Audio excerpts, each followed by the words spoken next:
Hey everyone! Welcome back to the English Leap Podcast, your go-to English podcast for learning English and growing through real life. I'm Erin. And I'm Evan, your friendly reminder that watching self-help reels at 2 a.m. doesn't mean you've fixed your life. Ha! That hit too close, Evan. I literally watched a How to Become the Best Version of Yourself video last night while eating ice cream from the tub. Classic combo, motivation and dairy. But that's exactly why today's episode is so needed. We're talking about why willpower and motivation aren't enough, and what actually helps you grow long-term. Yeah, because let's be honest, we all start with big energy. I'm gonna wake up at 5 a.m., journal, meditate, run a marathon, become fluent in English, save the planet. And by day 3, we're like, where's my charger, and why did I just watch 42 Instagram stories in a row? Right? And the worst part is, we start blaming ourselves. I guess I'm just lazy. But what if it's not laziness? Just a bad strategy? Exactly. In this episode, we're going to break down what actually works, tiny daily actions, intention over willpower, and how to stretch your comfort zone instead of setting it on fire. Plus, if you've ever felt bad about not doing enough or being consistent, we promise. This one will feel like a deep breath. No pressure. Just real talk. And, of course, we've got our favorite Charlotte joining us later with some beautiful vocabulary to help you sound smart without using big words.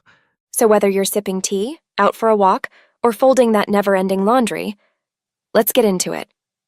Let's kick this off with something spicy. Willpower is overrated. Ooh, bold move, Evan. Are you telling me all those discipline is everything gym reels are lying to me? Not lying, just incomplete. Willpower feels amazing on day 1. You wake up like, I'm gonna drink green juice, run 5K, read 20 pages, learn English, and meditate twice. And then on day 3, you're drinking Coke, watching cat videos, and forgetting you even had goals. Yeah. And here's where so many English learners struggle. They get excited, buy a fancy course, start on day 1, and then disappear by day 5.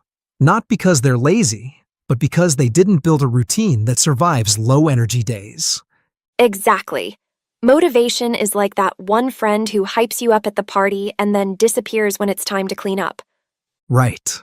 You can't build a life around someone who vanishes when things get boring. You need a plan. Something that holds even when your mood doesn't. So if you keep saying, I just need to be more motivated, nah, you need better systems, not more guilt. Yeah, and here's the twist. Growth doesn't have to be painful. In fact, it works better when it isn't. You know that quote, do hard things, shock your system. Yeah, I used to love that. Now it just sounds like an ad for a fitness boot camp I'll pay for and never attend. Haha, exactly. I mean, come on. Life already shocks our system enough? With deadlines, bills, social pressure, trying to figure out what's for dinner? Do we really need more pressure dressed up as motivation? Nope. Most of us don't need to go harder. We need to go kinder. You don't have to break out of your comfort zone. Just stretch it, like warming up a stiff muscle. A little tension is good, but snap it too far and you're out. And especially for English learners. If speaking makes you nervous, don't book a stage. That's not brave, that's cruel. Instead, order your coffee in English, leave a comment online, talk to your dog in English. That's a stretch. And it counts. Yes, little nudges add up. One day you're whispering words to yourself in the mirror, and 3 weeks later, you're explaining your favorite dish to a stranger. That's how real growth happens. Quiet, gentle stretches that slowly become your new comfort zone. And once it feels safe, you stretch again. No pressure, no panic. Just steady progress. Okay, now let's talk about something most people blame themselves for. Laziness. Like, ugh, why can't I just do the thing? But here's the truth. It's rarely about being lazy. Yep. Most of the time, it's emotions running the show. I don't eat cookies at midnight because I'm hungry. I eat them because I'm stressed, tired, or secretly spiraling because my jeans feel tighter. Exactly. We snack, scroll, snooze, not because we're unmotivated, but because we're mentally exhausted. It's like our brains are just buffering. Same goes for learning English. People say, I don't have time, but it's not time. It's fear. Fear of messing up, sounding silly, or just feeling too drained to try. And here's the twist. Sometimes it's not stress or fear, it's boredom. That subtle sense of emptiness that makes you open Instagram for the 12th time and somehow still feel unsatisfied. Right? Laziness gets blamed, but boredom is the real villain hiding in plain sight. Because let's face it, writing vocab lists or practicing grammar isn't exactly thrilling. But that's where growth actually lives, in the quiet, not so exciting stuff, like brushing your teeth. You don't post about it, but skip it for a few days. Chaos. So if something feels boring, that doesn't mean it's useless. It might just be foundational, like reps at the gym, not flashy, but they build your strength. So instead of saying, I'm just lazy, try asking, what am I feeling right now? Bored? Overwhelmed? Afraid? That one question can flip the script.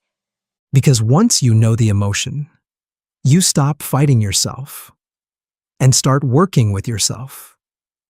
And that's the difference between quitting and quietly continuing. And honestly, what makes it even harder to keep going quietly? The pressure to look like you're winning, especially on social media. These days, it's not enough to grow. You have to perform your growth for an audience. Ugh, yeah. Like, if you don't post your 5 a.m. routine with a quote about hustle, did it even happen? Exactly. And let's be real. Most of us aren't chasing what we really want. We're chasing what looks good in a post. Study English every day. Read 100 books a year. Start a business. But who are you doing it for? Yourself or your followers? And it's dangerous, because then growth becomes a performance. You're not brushing up your skills to connect or feel confident. You're doing it to not feel left out. It's FOMO in a productivity costume. Totally. That's why we need this reminder. Build a lifestyle, not a highlight reel. Because real growth, the kind that actually sticks, isn't flashy. It's quiet. It's repetitive. It looks like journaling when no one's watching, or practicing English alone in your kitchen while you make eggs.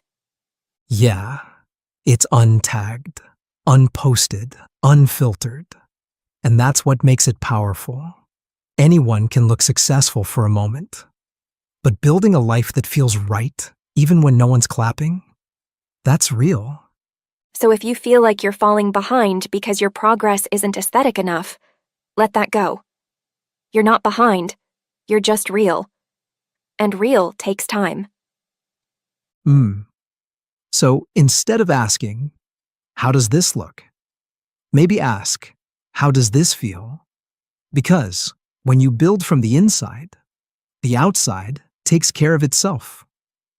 Which brings us to something a lot of people get wrong when trying to change. They just try to stop the habit. No more sugar. I'm deleting Instagram. I'm quitting YouTube. Yeah, bold plan. But what are you doing instead? Because willpower might help you say no once, but only replacement creates lasting change. Exactly. You can't just remove. You have to replace. You scroll TikTok because it gives your brain dopamine.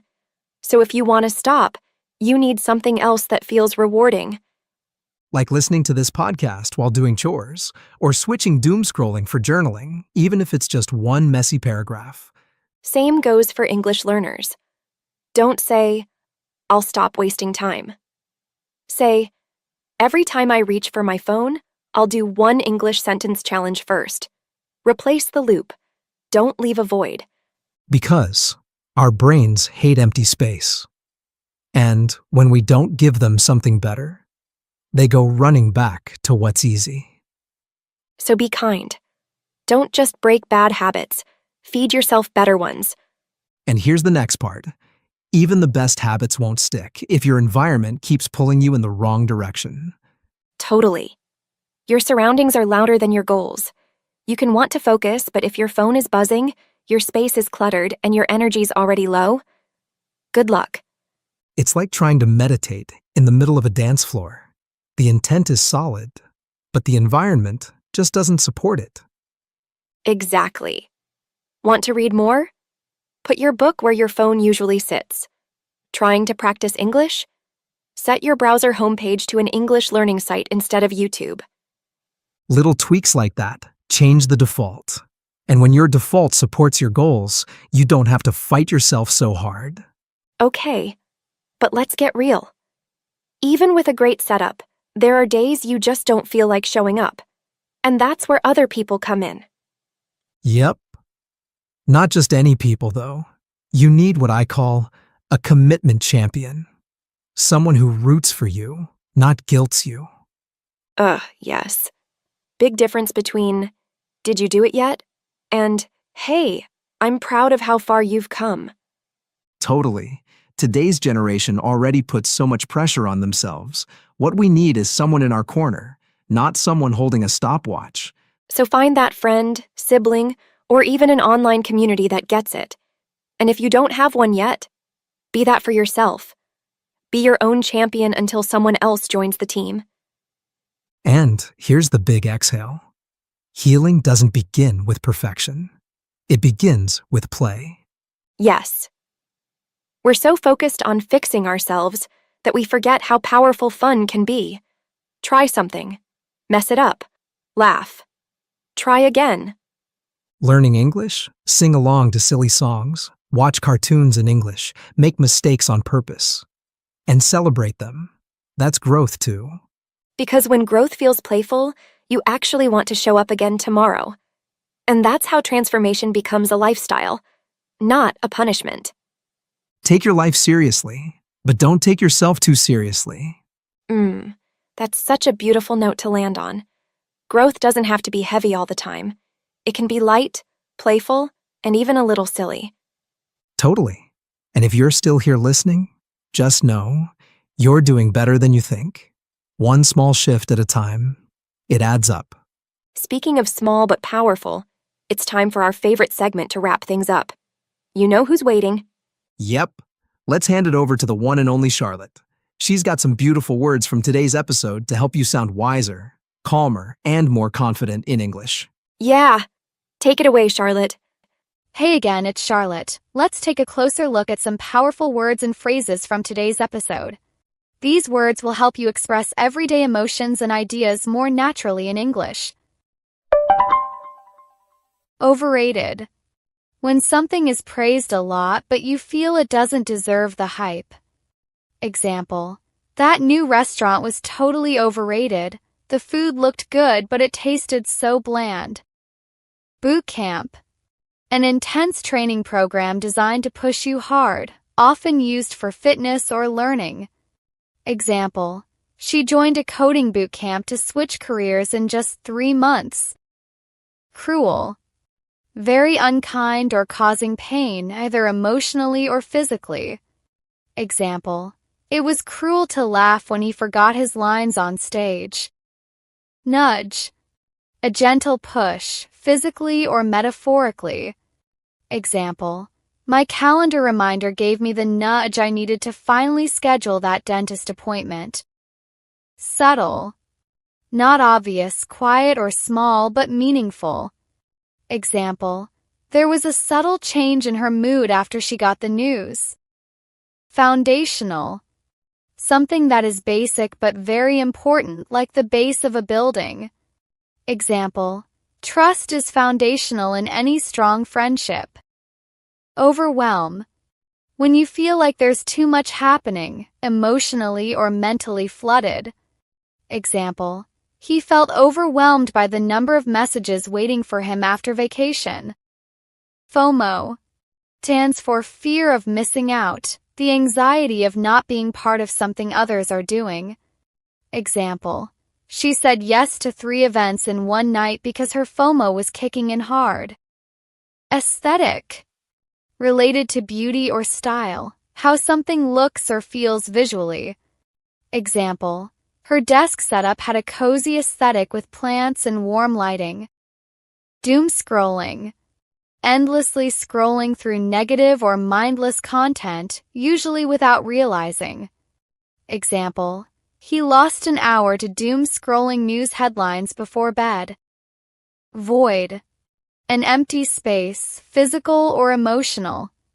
Example: after her dog passed away, there was a strange void in the house. That's it for today's vocabulary breakdown. Remember, don't just learn these words, try using them this week. Speak them. Write them. Make them yours. You're doing amazing. Now let's go back to Aaron and Evan. Thank you, Charlotte. As always, that was so beautifully explained. I feel like those words just clicked today. Totally. It's amazing how a few well-chosen words can change the way we think and speak. All right, friends, that brings us to the end of this episode. If today reminded you that slow growth is still growth, then we've done our job. Yep. Be kind to yourself. Swap pressure for progress. Stretch your limits, don't snap them, and above all, stop waiting to be perfect before you start. Thanks for hanging out with us today. And hey, if this episode made you laugh, think, or even breathe a little easier, share it with someone who might need it too. We'll catch you in the next one. Until then, Keep leaping forward.